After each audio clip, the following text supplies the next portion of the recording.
Господине Стефанов, пред се ви благодарам за одвоеното време за ова интервју. Знаете, во Македонија постојано се зборува за тоа што државата ќе добие со членството во НАТО, дали добива, не добива, што добива, конкретно, по примерот на Бугарија. Што добива земјата со НАТО и ЕУ? Кои се бенефициите кои ги добива земјата со членството? Пред се во НАТО. Well, first of all, on NATO, there are two things. One is strategic certainty, so strategic security, and that's also collective security, meaning that Bulgaria immediately was ranked lower in terms of risk, which brought the second largest benefit, which is more and more investment from abroad. So people know that it's a secure state with certain institutions, which means that they can invest freely.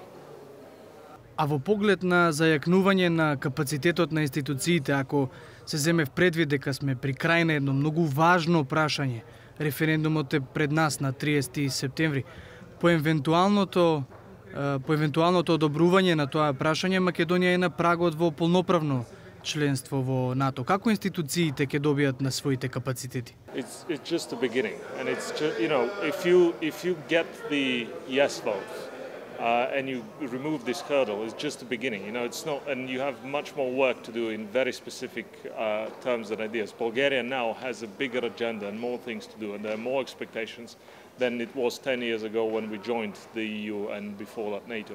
I mean, basically, partners want us to invest 2% of GDP for security, and Bulgaria will have to do that. I mean, we'll have to give these money for security, for our own security, of course, and for the collective security.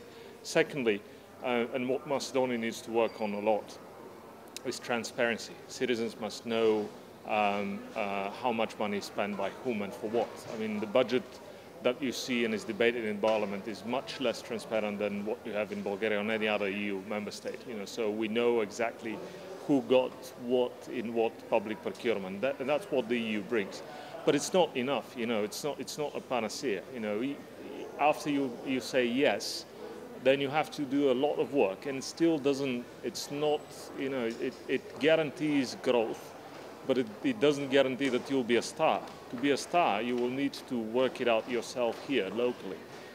And the politicians have the greatest responsibility. They need to show leadership, and they need to be skillful. And that's a very, very difficult situation. You have to have both a leader that's able to engage with their citizens, to win public on their side, but also they have to be skillful. They have to be able to deliver on all these difficult reforms, and that's not easy. Во поглед на тоа, во Македонија гледате дека политиката е на некаков начин поларизирана. Нема баш јасен национален консензус по ова прашање. Која е одговорноста на политичарите пред едно вакво, би рекол, многу важно прашање за еднината на државата? If I have to say, I understand very much because I'm also from the Balkans, and I understand this very easily. But from the point of view of voters, I think this is useless because what would really make people proud of their country is not the name, is not the friendship with neighboring countries. It's actually whether this country is wealthy, whether it has a consistent policy. Whether people want to come in this country and not go away. So this is what really matters in the end of the day. It's whether you can do a business, whether you won't be harassed, whether you can do it easily, and also, if you make a mistake, whether you'll be allowed to correct yourself, but also, if you made a mistake, you stole money, you corrupted this and that you will bear the responsibility. You'll go to jail. This is the single largest problem of the region. We don't want to bear responsibility for our mistakes. People steal money. There is rampant corruption all over the region, including this country, but people don't go to jail. And that is what makes the rest of the people, the voters, say, oh, it's just another, it's a scam. So what we should focus on is the real stuff. We'll get a lot of money from the EU. Even now, Macedonia is getting a lot of money from the EU. Bulgaria is getting even more. Once you're a member, you get much higher amount of money.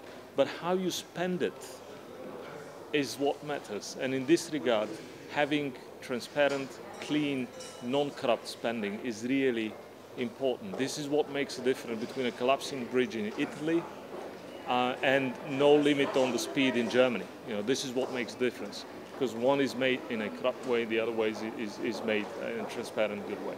За крај би ве прашал, со оглед на изминатите години, имавме закочени дипломатски процеси на Македонија, па потоа се постигна договорот со Бугарија, па договорот со Грција. Што очекувате во престојните години да забележите во Македонија? Полноправна членка на НАТО, која е важна и за регионот, или држава која можеби ќе стагнира?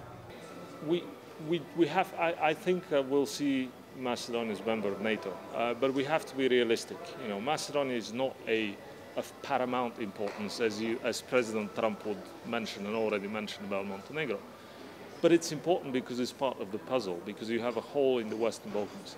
You know, if Macedonia is part of the EU, but not being pressured by the EU and NATO to become part, because it wants to and because it will contribute, then it's going to be an important ally, an important member.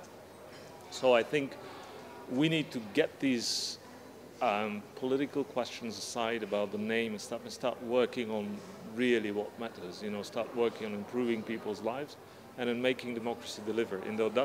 And the way we know it delivers is when there are more money going for social needs, for education, for science, for healthcare, than go for public procurement for building monuments or roads or bridges. You know, that's when you know that actually a bigger part of the attention goes to what people really want. Ви благодарам на одвоеното време. Thank you. Благодарам.